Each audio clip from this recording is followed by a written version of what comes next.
So it's a proverb which is also very clear. It's a prophecy that I'm seeing someone prominent somewhere. I don't know where it is, and I'm telling the truth.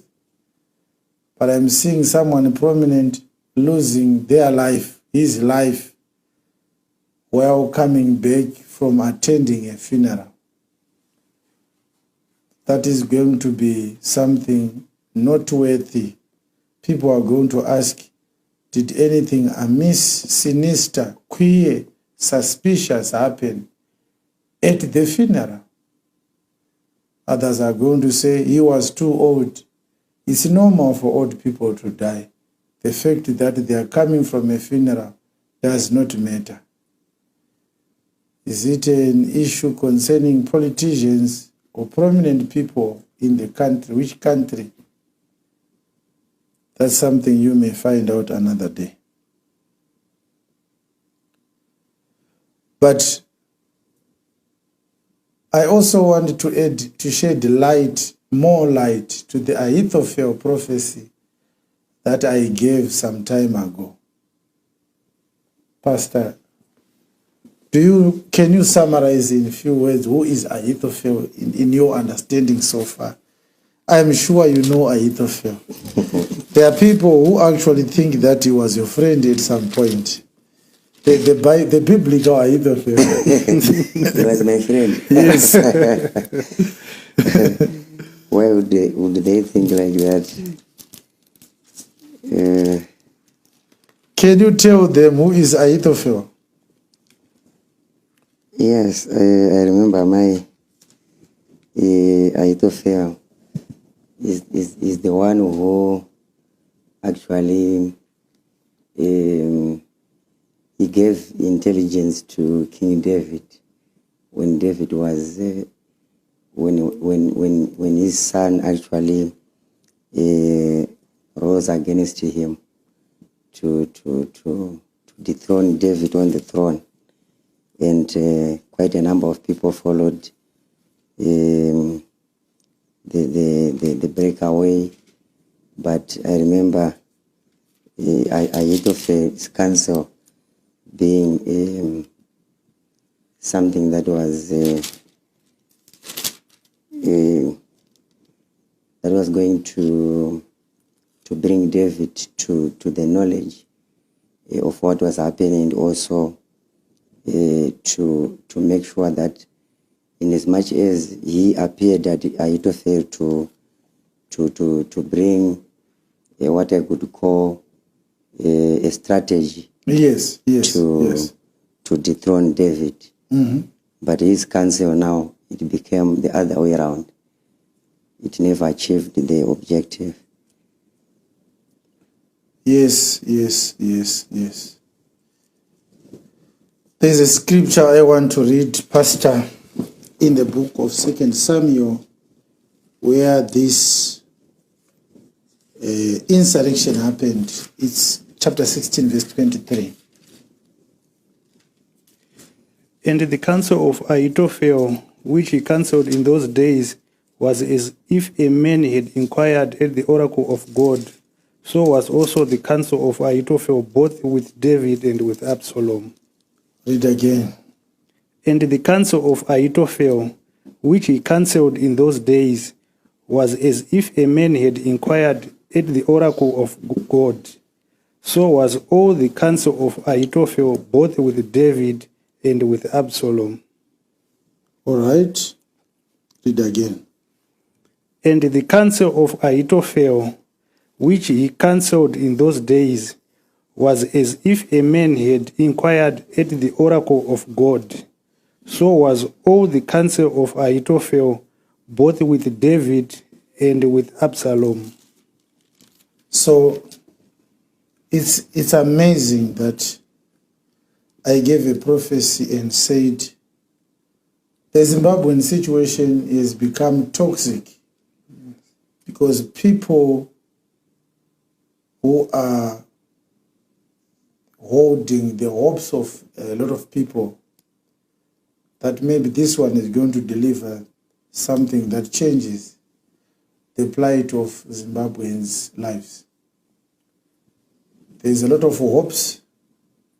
You see? Yes. And some few months ago, I was insulted a lot when I described Chamisa's cowardice, and I said, this is not how a leader behaves. And others are saying, well, it's a strategy. Some were saying is strategic. If he becomes more vocal and he becomes more active, they are going to arrest him. So he's playing it safe. But I don't want to talk about Chamisa. I don't think there's anything to say about him. I said what I needed to say. Then what we are going to see is what is going to happen this election now. Because when people insult me for speaking out, I like it. Because when a man of God speaks to a rebellious nation, the rebellious nation should not receive that message. That's a sign now that is coming from God. It is only when the prophet speaks to a holy nation that the holy nation humbles itself and say, we have listened to the voice of God. A rebellious nation is not able to receive God's counsel. So they rebel, they insult the servant of God. Some bay for his blood. Why can't we take his life, let him die, so that he will stop talking? The same people, you hear that they are holding a prayer meeting. They are praying to God, asking God to solve these very problems that God had sent that man of God to address. Yes. So God speaks to the same issues using the ones that he sent. The people reject the man of God who has been sent by God to address these issues. Yes. They insult him and they yell and they say, we will kill you if we catch you. And the next week, the same people conduct a prayer. They send a prayer to the same God. They say, God, we are suffering. Oh. It's a cycle. Pastor. Waranotuma munhu anovataurira kuti nyaya idzi ngadziitwe so vanhu voti hatiri kuzvidzwa tokubara. Profit wokwana antaura zvinhu zvakadaro. After 2 weeks of a national day of prayer, ubva kuti Mwari tine matambudziko kuno. Mwari adaire? Mwari adaire mapenzi. The method in which God talks is prescribed by God, yes, and not by man. Let's leave that one. So when people yell at me when I speak, I like it because it validates what we already have spoken about. We are in a cursed generation and we live in a cursed continent which is made up of cursed nations. Now, they yelled at me and said, we don't believe what you said. And so I spoke again and I said, there is no need for Zimbabwe to go for elections. And people said, we must go for elections and change the president. They are hopeful that they are going to vote and Chamisa will win. And ZANU-PF will surrender and Chamisa will become president. Just like that. Well, a sober-minded person who knows the Zimbabwean story will actually marvel at that myopia and simplicity. But that's how our people think anyway. We will be here. Of course. Yes. After the election results are announced, we will be here as well. Yes. We will be here as well. So there's nothing to say about Mr. Chamisa. We don't want to talk about him. We want to talk about the Ahithophel prophecy. You see, it has become a tendency for history to repeat itself. How we got political leadership soon after the war in Zimbabwe, it's the same thing that is happening now. People were focusing on independence. But during the election time, when they were choosing a prime minister, at that time, a lot of manipulations took place. What was supposed to happen did not happen. And the election result that came out at that particular time did not fully represent the will of the people. And I'll speak, I know those who claim to have been in the war are going to say, you talk about something you know nothing about. Well, is that true? Is that true, really? It's not. As I talk right now, the contribution of Mr. Joshua Nkomo to the independence of Zimbabwe has been watered down deliberately to the extent that people do not understand that had things not been manipulated, the person who actually deserved to be our president was not Mr. Mugabe or the ZANU-PF candidate. It was supposed to be Joshua Nkomo. Tribalism played a bigger part to deprive someone who had worked harder to liberate our people from the hands of the colonial rule. And from the time the Unity Accord was signed until he died, people heard more about Robert Mugabe than they heard about Joshua Nkomo. And when you look at their credentials, you won't tell unless you are not naive now. You won't tell that in terms of political credentials, Mr. Mugabe was a junior to Joshua Nkomo by all standards. The only thing he was good at is manipulating the people, and also he was a chess player, a good chess player politically. He was very, very manipulative, and he played this game cunningly to become prominent. And because people died, Mr. Nkomo surrendered. He said, I'll take the vice presidency for the sake of the people. And the story was shut down. If you read the history books today, even those who went to school, I went to school in Zimbabwe, you hear very little about Joshua Nkomo, and you hear a lot about Mr. Mugabe. You hear very little about the Zipra forces. You hear a lot about the Zanda forces. But if you are not wise, you will not understand that the first military to actually attack and to decide to go to war against the white minority oppressive regime were not the Shonas, who comprised much of the Zanda people and the ZANU party. It was the Ndebeles.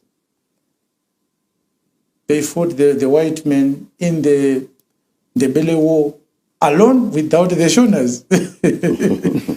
Yes, quite interesting. So the history we know now is manipulated by the Shonas to suppress the role that was played by the Ndebeles.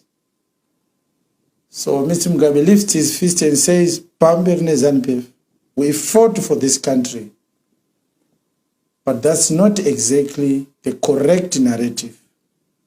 It was a joint operation. If you don't know, you should know. You should know. So this history was very influential in deciding and giving those guys who wanted to take power prominence. The electoral process was manipulated. We know this. I can stand in court and answer to these charges. I have very, very authentic sources that Mr. Nkomo was not allowed to campaign in most of the Mashonaland provinces during those election campaigns. And by so doing, many Zipra supporters were not able to express their will Some of them were abducted, they died. Some of them were beaten, just like what is happening now. Just like what is happening now. So history is repeating itself. Manipulation, selling out, receiving money behind closed doors, and becoming a sham opposition. One who goes on the front and says, we don't want this. And at night he sneaks through the door. He goes to the very opponent of his and he says, don't worry, you will not lose any election. I'm just there to show them a picture that you have got some contenders. But I have no interest of taking over. What do you give me for giving you no competition? So he goes back home with an envelope of money. So whenever things that are important are happening, you don't see him. He always comes to the people conveniently when people are looking for someone who is serious to actually bring a solution that can save lives. It's not about giving people a cozy life, a comfortable life. It's about saving life. Survival is what people need. Now, as I say now, I'm saying this, I want to clarify the Ahithophel. Because if you look at verse 30,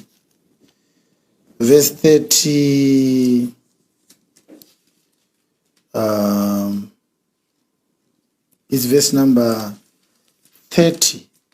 Let's read verse 31. Chapter 15, verse 31.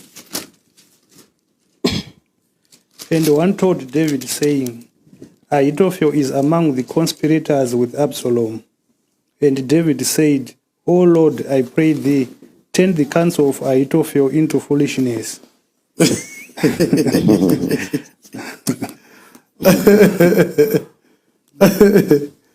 So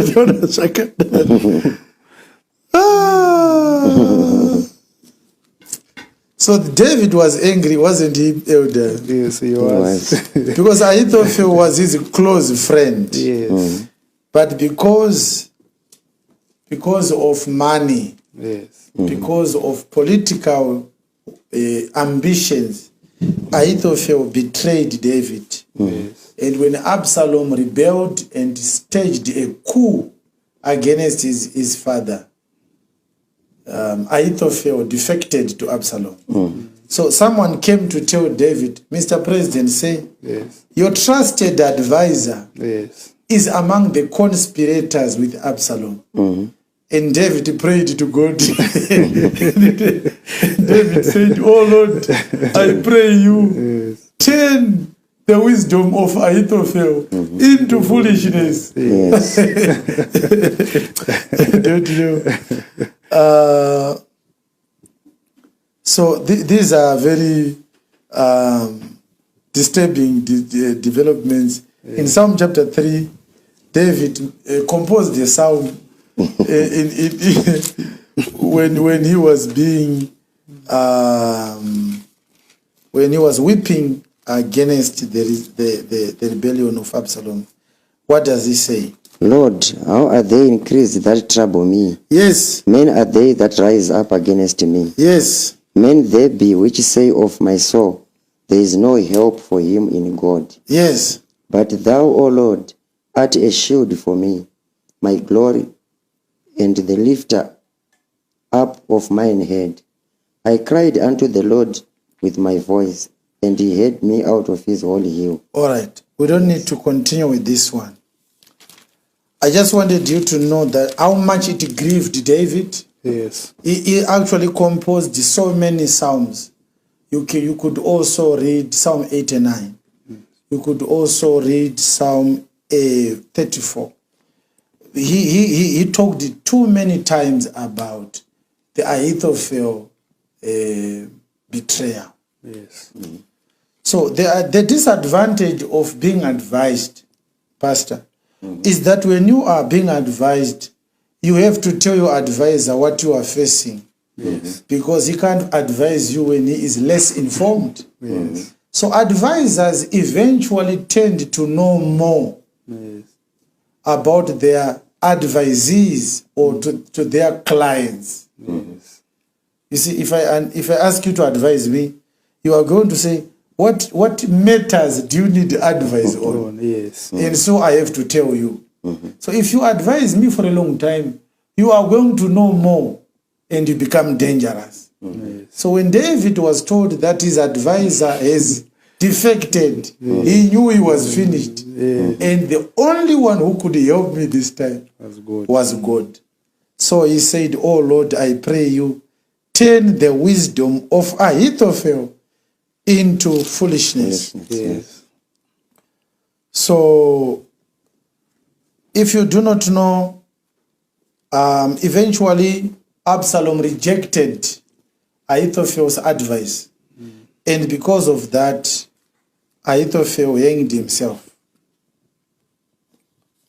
You understand? Absalom akazoadvise kuna Ahithoferi, Absalom akati ndezvako zvotaura izvi, handiteerere zvinhu zvakadaro.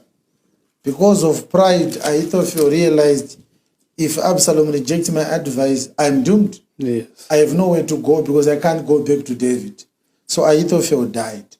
Ahithophel died because of David's prayer in 2 Samuel 15, verse 31.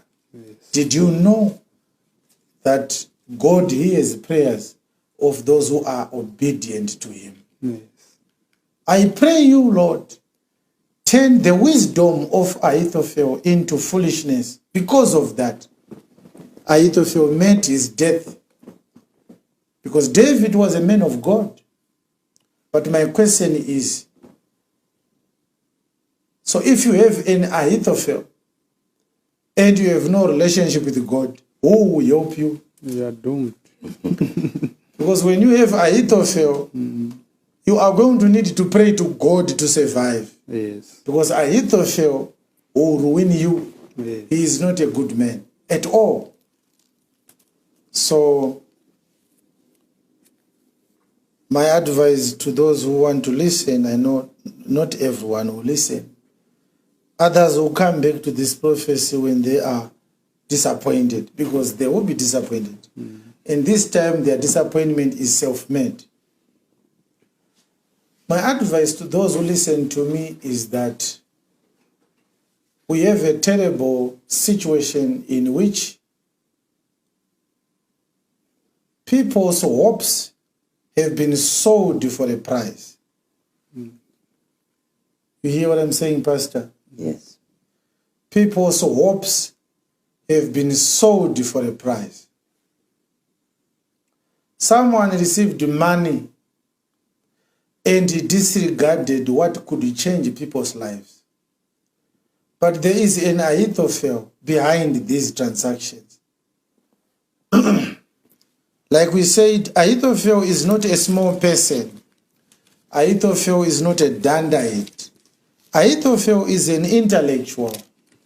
Ahithophel is respected for his wisdom. Yes. But there's only one thing that Ahithophel does not have. Ahithophel does not have a soul.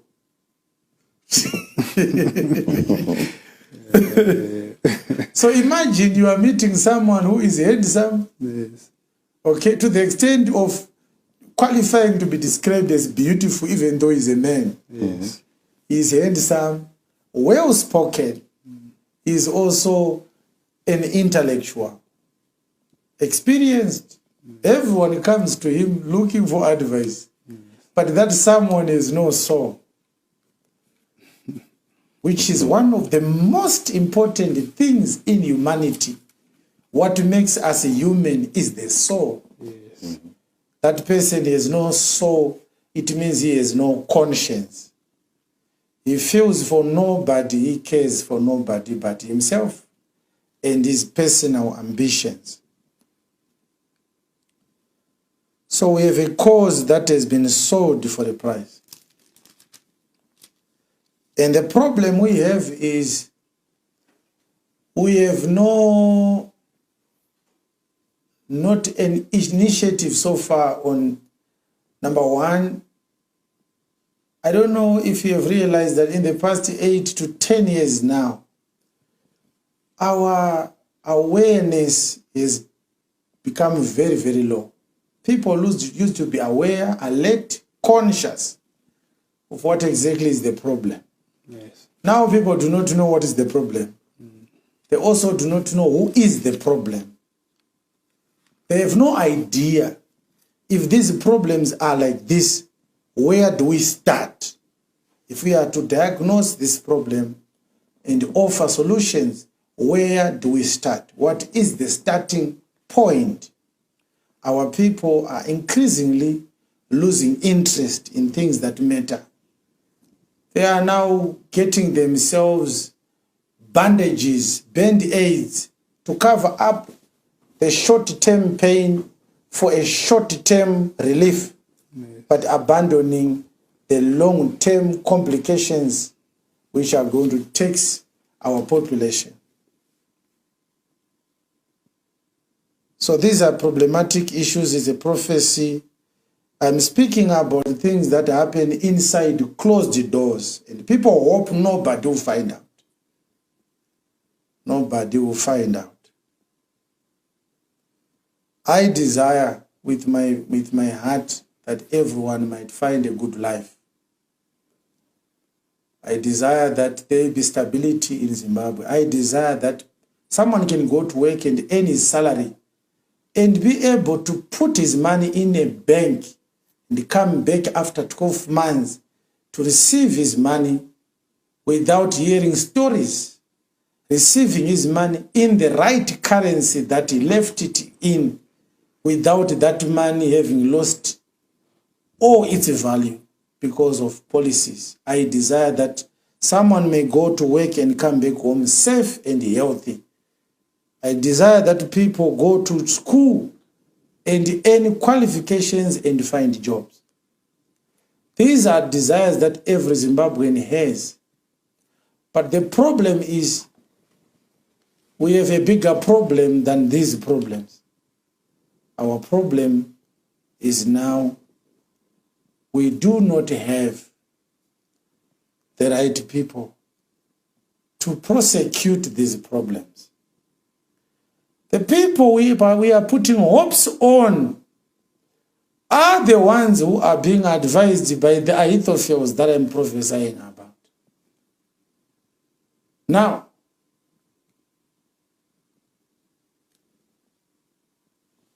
David could not receive Ahithophel's counsel the moment he discovered that Ahithophel was wrong.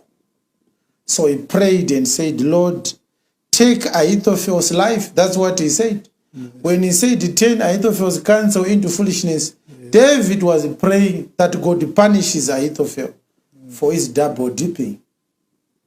Our problem is the people who are advised by Ahithophel today cannot pray to God because God doesn't hear prayers of people who are making a living by taking advantage of people's misery. This is the prophecy that I wanted to give about Ahithophel. If we were in a situation where things are going to normalize and someone asks me, so if we catch Ahithophel today, what should we do with him? You would not like to hear my response. Because you won't be expecting me to give you that kind of advice. This is the advice. This is the prophecy I wanted to give. So I said we should not do elections because they don't make any difference. They are actually not elections. They are cosmetic sham elections. Anyone who is not just, you don't need someone very wise and intelligent. You just need someone who is sober, can tell you that the situation we have in Zimbabwe are extremely volatile and inconvenient. They are actually situations that prohibit not just a free and fair election, but a proper election. There is nothing proper in this election. The commissioners that were appointed by Mr. Mnangagwa are sons of ZANU-PF Politburo members, which means the referee of this match is the son of the coach of the other team. How can you play a match when all the referees in that match, they are cousins of the coach and the owners and the captains and other players of this opponent team? Dynamos ne Capes zurikutamba bhora. Referee anditika. Referee munin'ina wa coach we Dynamos. Captain we Dynamos. Muzukuru wa referee ari kurefura bhora. Anditika ma players ese ari kudefense vazukuru nevana vatete vana vekwaba mudiki vana vekwaba mukuru ndeve family ya referee anorefura sei kana zvakadaro. So there is no election to talk about. This is the biggest problem of democracy, because when democracy is so weak that when a dictator gets into the office of the president, he uses democracy principles to argue that he is a democrat when he is in essence an autocrat and a despot. He says they voted for me. You said I must get I must be elected into office. Was I not elected? So democracy is a blanket where despots hide into, and they continue to stay in there forever. They use democracy to stay in power, but they are actually ruling with the iron fist. We have a dictator refusing to leave office, and his excuse is democracy. He appoints the chairperson of ZEC, he appoints the commissioners of ZEC, he appoints the commissioner of police, he appoints everyone. And now he commands them, he says, I will kill you if you don't do what I want. Who will referee such kind of a match? This is a problem. As a Zimbabwean, my advice to Zimbabweans is, when you go for this election, go with half of your eye, one of your eyes closed and one of your ears closed. No vote wakade. No vote wakavhara one ziso wakavhara one nzeve. Chiza kuti zvandiri kuita izvi tiri kuvaraidza nguva kuteya nzou neriva. The money that we are going to waste on elections could actually build hospitals. It's a waste of money. But my problem is Ahithophel.